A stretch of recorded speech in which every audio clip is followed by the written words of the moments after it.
මේ රටේ සංඝාධිකරණයක් හැදුවොත් එහෙම මේ සිවුරු දාගත්ත හොර තක්කඩි ඔක්කොම සිවුරෙන් අයින් කරන්න ඕනේ. තේරෙනවද?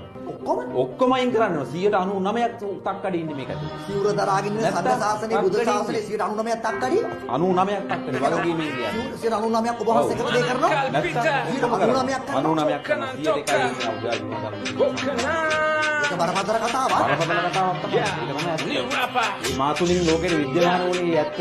මට පෙන්වන්න ඕනේ මේ සිවුර දාගත්ත තක්කඩින්ගේ තියෙන තක්කඩි වැඩ ටික.